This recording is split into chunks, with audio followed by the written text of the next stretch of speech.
Hello, എല്ലാവരും വിചാരിക്കേണ്ട ഞാൻ തന്നെ മുടിയൊക്കെ കഴിച്ചിട്ട് ഇങ്ങനെ ഭദ്രകാളിൻ്റെ പോലൊക്കെ നിൽക്കണേന്ന്. പ്രത്യേകിച്ചൊന്നുമില്ല, എനിക്ക് അത്യാവശ്യം മുടി കൊഴിച്ചിലും കാര്യങ്ങളൊക്കെ ഉണ്ടായിരുന്നു. അപ്പോൾ ഞാനിപ്പോൾ ഒരു എണ്ണ തേക്കുന്നുണ്ട്. ആ എണ്ണ തേക്കുന്നതോടുകൂടി എൻ്റെ മുടി കൊഴിച്ചിലൊക്കെ കുറഞ്ഞിട്ടുണ്ട്. പിന്നെ എൻ്റെ മുടി ഒരു ചെമ്പൻ കളറായിരുന്നു, പക്ഷെ ഇപ്പോൾ അത്യാവശ്യം ബ്ലാക്ക് കളറായിട്ടുണ്ട്. അപ്പോൾ കുറച്ച് പേരൊക്കെ എൻ്റെ അടുത്ത് ചോദിച്ചു, മുടിക്ക് കുറച്ച് ഉള്ളൊക്കെ വെച്ചല്ലോ, കളറൊക്കെ ഒന്ന് മാറിയല്ലോ, അപ്പോൾ എന്താണ് മുടിയിൽ തേക്കണമെന്ന് ചോദിച്ചിട്ടുണ്ടായി. അപ്പോൾ ഞാൻ ഇന്ന് ആ ഓയിൽ എങ്ങനെ ഉണ്ടാക്കാമെന്നുള്ള ഒരു വീഡിയോ അതാണ് ചെയ്യാൻ പോകുന്നത്. അപ്പോൾ നമ്മുടെ ചാനലിലേക്ക് എല്ലാവർക്കും സ്വാഗതം. ഇനിയിപ്പോൾ നമ്മുടെ വീഡിയോസ് കാണാത്തവരുണ്ടെങ്കിൽ പോയി കാണുക, നമ്മുടെ ചാനൽ സബ്സ്ക്രൈബ് ചെയ്യാത്തവരുണ്ടെങ്കിൽ സബ്സ്ക്രൈബ് ചെയ്യുക. അപ്പോൾ നിങ്ങൾക്ക് വീഡിയോ ഒക്കെ ഇഷ്ടമെങ്കിൽ ലൈക്ക് ചെയ്യുക, ഷെയർ ചെയ്യുക, കമൻറ്റ് ചെയ്യുക. അപ്പോൾ നമുക്ക് വീഡിയോ സ്റ്റാർട്ട് ചെയ്യാം.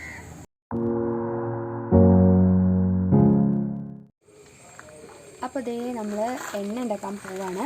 അതിനാവശ്യമായിട്ടുള്ള മെയിൻ ഐറ്റംസ് ഞങ്ങൾക്ക് കാണിച്ചു തരാം. ഇതുണ്ടോ, ഇതൊരു കുഞ്ഞ് കറ്റാർവാഴ ചെടിയാണ്. അപ്പോൾ നമ്മൾ വീട്ടിൽ ഇതുപോലൊരു കുഞ്ഞത് നട്ടുപിടിപ്പിക്കുകയെന്നുണ്ടെങ്കിൽ നമുക്ക് വളരെ യൂസ്ഫുൾ ആയിരിക്കും. അപ്പോൾ എനിക്ക് തോന്നുന്നത് ഒരു 10 ഗ്രാമിന് നമ്മുടെ മെഡിക്കൽ സ്റ്റോറിൽ ആയുർവേദ കടയിൽ 10 രൂപയും കണ്ടാന്ന് തോന്നുന്നുണ്ട്. അപ്പോൾ നമ്മളിതിങ്ങനെ മുറിച്ച് നമുക്കെടുക്കാം.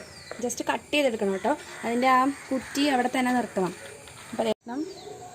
അപ്പോൾ അതേ ഞാനൊരു കഷ്ണം മുറിച്ചെടുത്തിട്ടുണ്ട്. കണ്ടോ, അപ്പോൾ ഞാൻ ഇങ്ങനെ കട്ട് ചെയ്തെടുക്കുക ചെയ്തു, ബാക്കി അവിടെ തന്നെ നിൽക്കുന്നുണ്ട്. അപ്പോൾ അങ്ങനെ കട്ട് ചെയ്തെടുക്കാൻ ശ്രദ്ധിക്കുക. അപ്പോൾ നമ്മൾ ഇത്ര എടുക്കുന്നുള്ളൂ. ഇതിപ്പോൾ ഞാനൊരു ഗ്ലാസ് എണ്ണയ്ക്ക് വേണ്ടിയിട്ടുള്ളതാണ് ചെയ്യുന്നത്. അപ്പോൾ അടുത്ത ഐറ്റം ഇതാണ്. ഇതെന്താണെന്ന് കുറച്ച് പേർക്കൊക്കെ അറിയായിരിക്കും. ഇതാണ് കൈയുണ്ണി അങ്ങനെയൊക്കെ പറയും, ഭൃംഗരാജ അങ്ങനെയൊക്കെയാണെന്ന് പറയാം. കടയിൽ ചെറിയൊരു നക്ഷത്രം പോലെയുള്ള ഒരു പൂവുണ്ടോ. അപ്പോൾ ഇനിയിപ്പോൾ ഇതാണ് വേണ്ടത്. ഇതിൻ്റെ മെയിൻ ഇൻഗ്രീഡിയൻ്റ് ആണ്. ഇത് ഈ ഒരു സംഭവം എന്ന് വെച്ചിട്ടുണ്ടെങ്കിൽ ഇതിന് നമ്മുടെ മുടി വളരണേലും മുടി കറുക്കണേലൊക്കെ ഒരു പ്രത്യേക ഇതുണ്ട്. അപ്പം ഇത് സാധാരണ ഈ പാടത്തിൻ്റെയൊക്കെ സൈഡിലും അതുപോലെ ഈ പുഴയുടെ ഒക്കെ അവിടെ ഉണ്ടാവും. ഇതിപ്പോൾ എനിക്ക് എളുപ്പത്തിന് വേണ്ടി വീട്ടിൽ ഒരു ചാക്കിൽ നട്ട് വെച്ചേക്കണതാണ്. ഇത് പ്രത്യേകിച്ച് അങ്ങനെ വളത്തിൻ്റെ ഒന്നും ആവശ്യമില്ല, പക്ഷേ ഞാൻ ചാണകപ്പൊടി, ഉണങ്ങിയ ചാണകപ്പൊടി ഇട്ട് കൊടുക്കാറുണ്ട്. അപ്പോൾ ഞാനിത് കുറച്ച് മുറിച്ചെടുക്കുന്നുണ്ട്. അപ്പോൾ ഞാനിതിങ്ങനെ കട്ട് ചെയ്തെടുക്കുകയാണ് ചെയ്തെടുക്കണേ. അപ്പോൾ ഇത് ഇവിടെ ഇതിൻ്റെ കുറ്റിയൊക്കെ നിൽക്കുന്നുണ്ട്. ഇതിൽ നിന്ന് ഇനി വീണ്ടും പുതിയതായിട്ടുള്ള ചെടികൾ വളർന്നു വരും. അപ്പോൾ അതുകൊണ്ട് കുഴപ്പമൊന്നുമില്ല, നമുക്ക് ഇവിടെ നിന്ന് ജസ്റ്റ് കട്ട് ചെയ്തെടുത്താൽ മതി. അപ്പോൾ എനിക്ക് ഇടയ്ക്കിടയ്ക്ക് ഇത് ആവശ്യമുള്ളതുകൊണ്ട് ഞാൻ ഇത് വീട്ടിൽ തന്നെ വെച്ചേക്കുവാണ്. എനിക്ക് എപ്പോഴും പുറത്ത് പോയിട്ട് പറിക്കാൻ പറ്റില്ലാത്തതുകൊണ്ട്. അപ്പോൾ ഞാൻ ഇതിൻ്റെ ഒരു 6-7 തണ്ട് ഞാൻ മുറിച്ചെടുത്തിട്ടുണ്ട്. ഇതിൻ്റെ ഈ തണ്ടോടുകൂടി ഞാൻ മുറിച്ചെടുത്തിട്ടുണ്ട്. കാരണം ഇത് നമ്മൾ എന്തായാലും മിക്സിയിലിട്ട് അരയ്ക്കോ അല്ലെങ്കിൽ ചതയ്ക്കോ വെച്ചതിൻ്റെ ഒരു നീര് മാത്രമാണ് ഞാൻ എടുക്കുക. സാധാരണ ആൾക്കാർ ഇതിൻ്റെ ഒരു ഇതിൻ്റെ നീരല്ലാതെ ഈ പച്ച ഇത് ഇങ്ങനെ അരപ്പുണ്ടാവുമല്ലോ, അത് അതുപോലെ തന്നെ എണ്ണയിലേക്ക് ഇടാറുണ്ട്. പക്ഷെ നമുക്ക് കുറച്ചും കൂടി ഈസി ആയിട്ട്, അല്ലെങ്കിൽ ലാസ്റ്റ് അതിൻ്റെ ഒരു ബാലൻസ് ഇങ്ങനെ മുകളിലേക്ക് പൊങ്ങി വരുമല്ലോ, അപ്പോൾ അത് നമുക്ക് കുറച്ച് കുറഞ്ഞ് കിട്ടും ഇതിൻ്റെ നീരെടുക്കുകയെന്നുണ്ടെങ്കിൽ. ഇത് ഇത്ര എടുത്തിട്ടുണ്ട്. ഇനി അടുത്ത് തന്നെ നമുക്ക് നോക്കാം. അപ്പോൾ ഈ അടുത്തത് തുളസിയാണ്. ഇപ്പോൾ ഞാൻ വീട്ടിൽ അത്യാവശ്യം ഞാനല്ല അമ്മയും തോന്നുന്നുണ്ട് കുറേ നട്ട് വെച്ചിട്ടുണ്ട്. കണ്ടോ, അപ്പോൾ ഇത് എപ്പോഴും നമുക്ക് യൂസ്ഫുള്ളാണ്. എണ്ണ ഉണ്ടാക്കാനും തന്നെയല്ല, വേറെ എന്തൊരു ഇതിനാണ് നമുക്ക് വെള്ളം തിളപ്പിച്ച് കുടിക്കുക, അങ്ങനെ എല്ലാ കാര്യങ്ങളും ചെയ്യാം. അപ്പോൾ ഇത് മുറിച്ചെടുക്കുമ്പോൾ ശ്രദ്ധിക്കേണ്ടത് ഇതിൻ്റെ ഈ ഒരു പൂവില്ലേ, ആ പൂവ് നമുക്ക് ആവശ്യമില്ല. അപ്പം ഈ പൂവ് ഇങ്ങനെ കട്ട് ചെയ്ത് കളയാം. ഇത് ഞാൻ നേരത്തെ ഒരു വീഡിയോ കണ്ടിട്ടുണ്ടായി ഇങ്ങനെ കസ്കസ് ഉണ്ടാക്കണ ഇതിൽ നിന്ന്. അപ്പോൾ ഇതിനകത്ത് നമുക്ക് അതും ഉണ്ടാക്കാം. എന്തായാലും ഇത് മുറിച്ചെടുക്കല്ലേ. അപ്പോൾ ഞാൻ എപ്പോഴെങ്കിലും അതൊരു വീഡിയോ ഒക്കെ ചെയ്യുകയാണെന്നുണ്ടെങ്കിൽ നിങ്ങൾക്ക് കാണിച്ചു തരാം. അപ്പോൾ ഇതിൻ്റെ ഇപ്പോൾ ഒരു പൂവ് ഞാൻ മുറിച്ച് ആദ്യമേ എടുക്കുന്നുണ്ട്. എന്നിട്ടാണ് അതിൻ്റെ ആ ഇലകൾ തണ്ടോടുകൂടിയാണ് ഞാൻ മുറിച്ചെടുക്കുക, കാരണം അതായിരിക്കും വളരെ നല്ലത്. പിന്നെ ഇത് ഇടയ്ക്കിടയ്ക്ക് കട്ട് ചെയ്ത് കളയണം കേട്ടോ. ഈ തുളസി ഉണ്ടല്ലോ, അത് പെട്ടെന്ന് വളരാൻ വേണ്ടിയിട്ട് ഇതിങ്ങനെ കട്ട് ചെയ്ത് മോൾ ഭാഗം ഇങ്ങനെ ഒടിച്ചൊടിച്ച് കളഞ്ഞാൽ മതി. അപ്പോൾ അത് പെട്ടെന്ന് വളരും. അപ്പോൾ ഇതിൻ്റെ ഒരു 7 തണ്ട്, അതായത് എനിക്ക് കുറച്ച് ഇല വേണം. അപ്പോൾ ഞാൻ ഇലയായിട്ട് പറിച്ചെടുക്കണില്ല, ഈ ഒരു ഇതായിട്ട് മാത്രമേ എടുക്കുന്നുള്ളൂ. അപ്പോൾ ഇനി നമുക്ക് വേണ്ടത് കറിവേപ്പിലയാണ്. നിങ്ങൾക്ക് എല്ലാവർക്കും അറിയാം, നമ്മുടെ ഈ കറിവേപ്പില മുടിക്ക് കറുത്ത നിറം വയ്ക്കാൻ വളരെയധികം ഹെൽപ്ഫുള്ളാണ്. അപ്പോൾ ഇതിൻ്റെ ഒരു 2-3 തണ്ട് വേണം. ഇതിപ്പോൾ കുഞ്ഞു ചെടിയാണ്. അപ്പോൾ ഞാനത് ഓൾറെഡി പറിച്ച് വെച്ചിട്ടുണ്ട്, കുറച്ച് വലിയ ഇതിൽ നിന്ന്. അപ്പോൾ ഇത് നിങ്ങൾ എന്തായാലും ഒരു 2 തണ്ട് എടുക്കുക. അപ്പോൾ നമ്മളിനി നെക്സ്റ്റ് നമ്മുടെ ചെമ്പരത്തി പൂവ്. എല്ലാവരും സാധാരണ ചെമ്പരത്തിയുടെ ഇതുണ്ടോ, ചെമ്പരത്തി പൂവുണ്ട്. ഇത് റെഡ് കളറ് ചെമ്പരത്തി പൂവാണ്, 5 ഇതളുള്ളൊരു പൂവില്ലേ. ഇതായിരിക്കും കുറച്ചും കൂടി ബെറ്റർ കേട്ടോ, കാരണം ചെമ്പരത്തി പൂ ഒരുപാട് ഇതിൽ അവൈലബിൾ ആണ്. ഒരു ലൈറ്റ് ഓറഞ്ച് അങ്ങനത്തെ കളറിൽ, വെള്ളമൊക്കെ. പക്ഷെ അതിൽ നല്ലത് റെഡാണ്. പിന്നെ വേണമെങ്കിൽ ഇതിൻ്റെ ഒരു 2-3 ഇലയും കൂടി നമുക്ക് പറിച്ചെടുക്കാം. അപ്പോൾ ഞാനൊരു 3 ചെമ്പരത്തി പൂവ്, ഒരു 2-3 ഇല, പിന്നെ ഒരു 2 മുട്ടും കൂടി പറിക്കുന്നുണ്ട്. അപ്പോൾ ഇതാണ് ഇതിനകത്ത് അടുത്ത ഐറ്റം എന്ന് പറഞ്ഞിട്ടുണ്ടെങ്കിൽ. അപ്പോൾ അതേ നമ്മുടെ എണ്ണയ്ക്കുള്ള ഐറ്റംസ് ഇവിടെ റെഡി ആയിട്ടുണ്ട്, കണ്ടോ. അപ്പോൾ ഞാൻ ഒന്നും കൂടി പറയാം, ഇത് തുളസി ഇലയാണ്. അതൊരു 5-6 തണ്ട് എടുത്തു കഴിഞ്ഞിട്ടുണ്ടെങ്കിൽ നമുക്കതിൻ്റെ ആ ഒരു ഇലകൾ കിട്ടും. ഞാനപ്പോൾ തണ്ടും കൂടി ഇട്ടിട്ടാണ് അരയ്ക്കാൻ വിചാരിക്കണേ, ഞാൻ മിക്സിയിലിട്ടിട്ട് അരയ്ക്കണേ. അപ്പോൾ അതേ അടുത്തത് ചെമ്പരത്തിപ്പൂവ്, ഒരു 4-5 വേണ്ട, ഒരു 3-4 ചെമ്പരത്തിപ്പൂ ഉണ്ട്. നമുക്ക് ഇഷ്ടമുള്ളത്ര എടുക്കാം കേട്ടോ. ഞാൻ 1 ഗ്ലാസ് എണ്ണയ്ക്കുള്ളത് ഉണ്ടാക്കണുള്ളത് നേരത്തെ പറഞ്ഞല്ലോ. പിന്നെ ഇത് നമ്മുടെ കയ്യോന്നി അല്ലെങ്കിൽ കയ്യുണ്ണി എന്ന് പറയുന്ന ഒരു സംഭവം. പിന്നെ ഇതിനിടയ്ക്ക് നമ്മുടെ കറ്റാർവാഴയുണ്ട്, അതൊരു തണ്ടുണ്ട്. പിന്നെ അതുപോലെ ഞാൻ കറിവേപ്പില ഇങ്ങനെ ഇതളായിട്ട് എടുത്തേക്കുവാണ്. പിന്നെ ഒരു 6 നെല്ലിക്ക. ഇത് ഞാൻ കടയിൽ നിന്ന് വാങ്ങിച്ചാൽ കേട്ടോ, അത് നമുക്കിവിടെ ഇപ്പോൾ കിട്ടാനില്ലല്ലോ. അപ്പോൾ അതുകൊണ്ട് ഞാനിത് കടയിൽ നിന്ന് വാങ്ങിയതാണ്. അപ്പോൾ ഈ സാധനങ്ങളൊക്കെ ഇട്ടിട്ടുള്ള ഒരു എണ്ണയാണ് ഞാൻ തേക്കുന്നത് തലയിൽ. എനിക്ക് വലിയ പ്രശ്നമൊന്നുമില്ല. അപ്പോൾ ഞാൻ ഓൾറെഡി ഹസ്ബൻഡ് കൊടുത്തിട്ടുണ്ട്, അയാളുടെ മുടി കുറച്ച് കൊഴിയുന്നുണ്ടായിരുന്നു. അപ്പോൾ എണ്ണ വെച്ചപ്പോൾ മാറ്റമുണ്ടെന്നാണ് പറഞ്ഞത്. അപ്പോൾ നിങ്ങൾക്ക് ആർക്കെങ്കിലുമൊക്കെ ഹെൽപ്ഫുൾ ആവുമെങ്കിൽ ആയിക്കോട്ടെ എന്ന് വെച്ചിട്ടാണ് ഇത് ഇടുന്നത്. പിന്നെ കുറച്ച് പേർക്ക് ചോദിച്ചിട്ടുണ്ടായിരുന്നു എന്താണ് തേക്കുന്നതെന്നുള്ളത്. അപ്പോൾ പിന്നെ ഇത് ശ്രദ്ധിക്കാനുള്ളൊരു കാര്യം, ആ ഒരു എണ്ണയില്ലേ അത് ഉണ്ടാക്കുമ്പോൾ അതിൻ്റെ ഒരു മൂപ്പ് കറക്റ്റായിട്ട് നോക്കണം, ഇല്ലെങ്കിൽ നമുക്ക് തലയിൽ നീർക്കൊട്ടൊക്കെ വീഴും. അപ്പം നമ്മുടെ അമ്മമാർ ആരെങ്കിലും ഉണ്ടെങ്കിൽ അവരോടൊന്ന് ഹെൽപ്പ് ചെയ്യാൻ വന്നിട്ടുണ്ടെങ്കിൽ നമുക്ക് അതിൻ്റെ കറക്റ്റായിട്ടുള്ള ആ ഒരു പാകം മനസ്സിലാക്കാൻ പറ്റും. അപ്പോൾ ഇതൊക്കെ വെച്ചിട്ട് എങ്ങനെയാണ് എണ്ണ ഉണ്ടാക്കുന്നതെന്ന് ഞാൻ കാണിച്ചു തരാം.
അപ്പോൾ അതേ നമ്മളിവിടെ അരച്ചെടുത്തിട്ടുണ്ട്. പിന്നെ ആ നമ്മളെടുത്ത ഇൻഗ്രീഡിയൻസ് സാധനങ്ങളൊക്കെ ഇല്ലേ, അത് നന്നായിട്ടൊരു 3 പ്രാവശ്യം കഴുകണം കേട്ടോ. അപ്പോൾ അത് ഞാൻ പറയാൻ വിട്ടുപോയി. അപ്പോൾ 3 പ്രാവശ്യം കഴുകുക, എന്നിട്ട് നമ്മളൊരു മിക്സിയിലിട്ട് നന്നായിട്ട് അരച്ചു കൊടുക്കുക. പിന്നെ ഞാൻ കുറച്ച് വെള്ളം ചേർത്തിട്ടുണ്ട്. അപ്പോൾ ഇനി ഞാനിതൊരു അരിപ്പ വെച്ചിട്ട് ആ ചീഞ്ചട്ടിയിലേക്ക് മാറ്റുകയാണ്.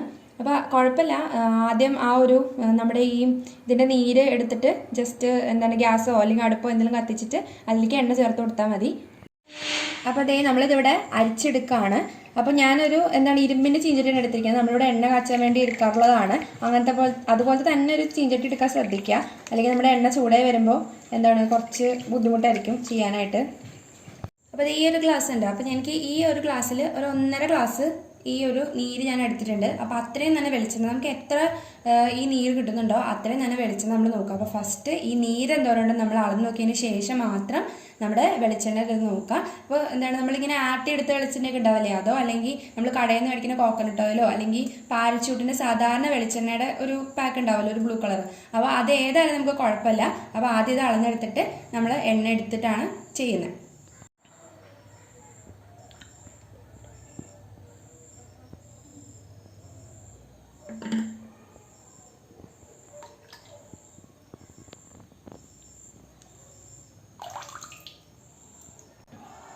അപ്പോൾ ഞാനിതിനകത്തേക്ക് ഒരു 1.5 ഗ്ലാസ് വെളിച്ചെണ്ണ കൂടി ചേർത്തിട്ടുണ്ട്. അതിന് ശേഷമാണ് നമ്മൾ ചൂടാക്കാൻ വെക്കുന്നത്.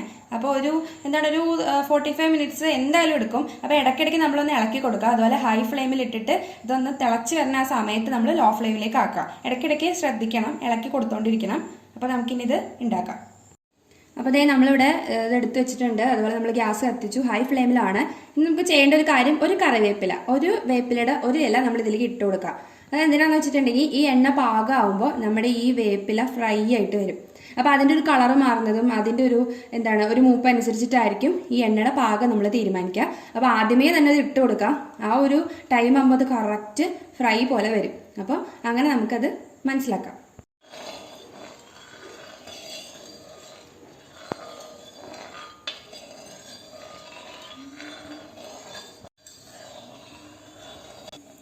അപ്പോൾ ഇതിങ്ങനെ ഇടയ്ക്കിടയ്ക്കൊന്ന് ഇളക്കി കൊടുക്കാം. എപ്പോഴും ഇളക്കി കൊടുക്കേണ്ട കാര്യമില്ല. ഇനി ഇതൊന്ന് പാകമായി വരുമ്പോൾ അല്ലെങ്കിൽ കുറച്ച് നേരം കഴിയുമ്പോഴത്തേക്കും ഇതൊന്നിങ്ങനെ തിളച്ച് ഇതിൻ്റെ അകത്തുള്ള ആ ഒരു ആവശ്യമില്ലാത്ത സാധനങ്ങൾ ഒരു കുറച്ച് കരട് പോലെ ഉണ്ടാവും. അത് നമ്മുടെ എല്ലാ സൈഡിലേക്കും മാറും. അപ്പോൾ ഇങ്ങനെ നടുക്കോ അല്ലെങ്കിൽ ഇങ്ങനെയായിട്ട് നമ്മുടെ വെളിച്ചെണ്ണയായിട്ട് കറക്റ്റ് തെളിഞ്ഞാണ്. ഇതിപ്പോൾ എടുത്തിട്ടുണ്ടെങ്കിൽ ജസ്റ്റ് പകുതി വെള്ളവും പകുതി എണ്ണയായിട്ടാണ് ഇരിക്കുന്നത്. അപ്പോൾ അതാണ് ഇതിൻ്റെ ഒരു പാകം. അത് മാത്രമല്ല കറിവേപ്പിലയുടെ കാര്യം പറഞ്ഞില്ലേ, അപ്പോൾ അത് ശ്രദ്ധിക്കുക. ഇതിപ്പോൾ ഇത് നല്ല പച്ച കളറിലാണ് ഇരിക്കണേ, കണ്ടോ? അപ്പോൾ അത് കുറേ കഴിഞ്ഞ് ഇത് പാകമായിട്ട് വരുമ്പോഴായിരിക്കും കറിവേപ്പില ഫ്രൈ ആയി വരിക.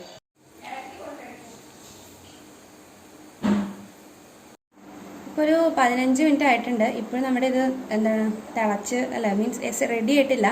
കണ്ടോ? ഈ കറിവേപ്പില ഇപ്പോഴും ചെറിയൊരു കളർ മാറ്റം മാത്രമേ ഉള്ളൂ. അപ്പോൾ ഇനി നമ്മൾ വെയിറ്റ് ചെയ്യണം. ഇപ്പോൾ ഒരു 25 മിനിറ്റ് ആവാറായിട്ടുണ്ട്. കണ്ടോ? ഇപ്പോഴും അത് അങ്ങനെ തന്നെ എടുക്കണം. അപ്പോൾ ഞാൻ പറഞ്ഞേ ഒരു മിനിമം ഒരു 45 മിനിറ്റ്സിന് വേണ്ടി വരും. ഇതിപ്പോൾ ഈ ചെമ്പരത്തിപ്പൂ ഒരു 5 ഉള്ളതുകൊണ്ടാണ് കേട്ടോ ഈ ഒരു കളറ്.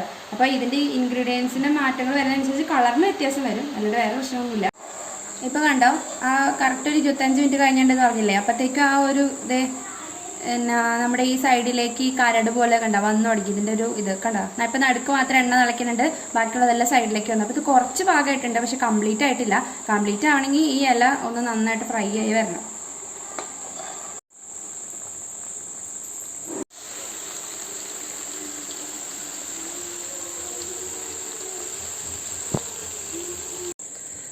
നല്ല ചൂടുണ്ട് കേട്ടോ, ശ്രദ്ധിച്ചെടുത്തില്ലെങ്കിൽ കൈ നന്നായിട്ട് പൊള്ളും. കാരണം ഈ ഒരു കരടിന് നല്ല ചൂടാണ്. ഇത് പതുക്കെ ഒന്ന് ഓടിക്കുക. കണ്ടോ? ഒരു സൗണ്ട് കേൾക്കണം കേട്ടോ. നല്ലോണം കണ്ടോ? നല്ലോണം ഇത് പൊടിഞ്ഞു. അപ്പം അതിനടുത്ത് ഇത് പാകമായിട്ടുണ്ട്. ഇനി നമുക്ക് അതിൻ്റെ ആ തീയൊന്ന് ഓഫ് ചെയ്തിട്ട് വെക്കാം. അപ്പോൾ അത് കുറച്ച് നേരം കൂടി ഇരുന്ന് ആ ഒരു എണ്ണയിൽ ഒരു ചൂടിൽ ആ എണ്ണ നന്നായിട്ടൊന്ന് തിളച്ചോളും. അപ്പോൾ ഈ എണ്ണയിലേക്ക് ബാക്കിയുള്ളതും കൂടി പിടിച്ചോളും. കണ്ടോ? ഇതിൻ്റെ ആ ഒരു കരട് പോലത്തെ സംഭവം ഇങ്ങനെ കറുത്ത് വന്നിട്ടുണ്ടോ? അപ്പം ഞാനിപ്പോൾ ഈ തീ ഓഫ് ചെയ്തിട്ടുണ്ട്, പക്ഷെ കണ്ടോ വീണ്ടും ഇതവിടെ ഇങ്ങനെ തിളയ്ക്കാനുണ്ടോ? അപ്പോൾ അത് നിങ്ങൾക്ക് എല്ലാവർക്കും അറിയാം. എണ്ണ ഇപ്പോൾ ഓഫ് ചെയ്താലും കുറച്ച് നേരത്തേക്ക് ആ ചൂട് തിളക്കലൊക്കെ ഉണ്ടാവും. അപ്പോൾ ഇനി ഇത് നന്നായിട്ട് ചൂടാറിയതിന് ശേഷം മാത്രം നമ്മളൊരു നല്ല തുണി, ഒരു വെള്ള തുണി അങ്ങനെ നല്ല തുണി ഉപയോഗിച്ചിട്ട് അരിച്ച് മാറ്റി വയ്ക്കുക. അല്ലെങ്കിൽ അത് കേടായി പോവും. പിന്നെ ചൂടുള്ള എണ്ണ അങ്ങനെ എടുക്കുമ്പോൾ അത് ഇതാവില്ല. അപ്പോൾ ഇത് കറക്റ്റ് മൂപ്പാണ് കേട്ടോ. ഇനി ഇതിലും കൂടുതലായിട്ടുണ്ടെങ്കിൽ നമുക്ക് നീർക്കെട്ടും അങ്ങനത്തെ കാര്യങ്ങളൊക്കെ വരും. അപ്പോൾ ആ ഒരു കറിവേപ്പിലയുടെ ഒരു കറക്റ്റ് ഒരു ക്രിസ്പിനെസ് ആവണം, അല്ലെങ്കിൽ അതൊന്ന് പൊടിയണ വരെ നമുക്കിത് ചെയ്താൽ മതി. ഇപ്പോൾ ഇത് കറക്റ്റ് ആയിട്ടുണ്ട്. അപ്പോൾ നമുക്കിനി ഇത് അരിച്ചെടുക്കാം ഇത് തണുത്തതിന് ശേഷം.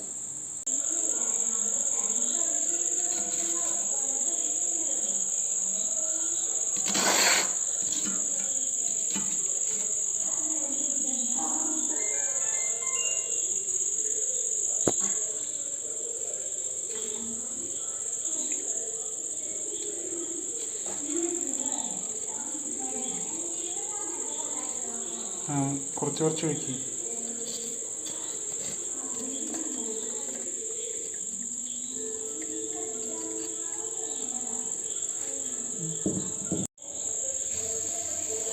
അപ്പോൾ അതേ നമ്മളിവിടെ ഒരു തുണി എടുത്തിട്ട് ഞാൻ അതിലേക്ക് വെച്ച് പിഴിഞ്ഞെടുത്താണ് ഈ കാണിക്കുന്നത്. അപ്പോൾ ഇത് എൻ്റെ കറക്റ്റ് ആ ഒരു കരടൊക്കെ പോയിട്ട് എണ്ണ തന്നെയായിട്ട് കിട്ടിയിട്ടുണ്ട്. അപ്പോൾ ഇനി ഈ തുണി ഒന്ന് കൂട്ടി പിടിച്ചും കൂടി പിഴിഞ്ഞ് കഴിഞ്ഞാൽ നമ്മുടെ സംഭവം റെഡിയാവും. അപ്പോൾ നിങ്ങളെല്ലാവരും ഇത് വീട്ടിൽ ട്രൈ ചെയ്ത് നോക്കണം. എന്നിട്ട് ഇപ്പോൾ ആർക്കെങ്കിലും ഇത് ഉണ്ടാക്കാനായിട്ട് കുറച്ച് ബുദ്ധിമുട്ടൊക്കെ തോന്നുന്നുണ്ടെങ്കിൽ എന്നോട് പറഞ്ഞത് ഞാൻ കമൻറ്റ് ബോക്സിൽ നിങ്ങൾ നിങ്ങൾക്ക് ആവശ്യമുണ്ടെന്നുണ്ടെങ്കിൽ കമൻറ്റ് ചെയ്താൽ മതി. അപ്പോൾ ഞാൻ അതിനുള്ള എന്താ ചെയ്യാൻ പറ്റുമെന്ന് വെച്ചാൽ ചെയ്യാം. ഓക്കെ, അപ്പോൾ എല്ലാവരും ഒന്ന് ട്രൈ ചെയ്യുക. നമ്മുടെ വീഡിയോ ലൈക്ക് ചെയ്യുക, ഷെയർ ചെയ്യുക, കമൻറ്റ് ചെയ്യുക. അപ്പോൾ നമുക്ക് അടുത്ത വീഡിയോ ആയിട്ട് കാണാം.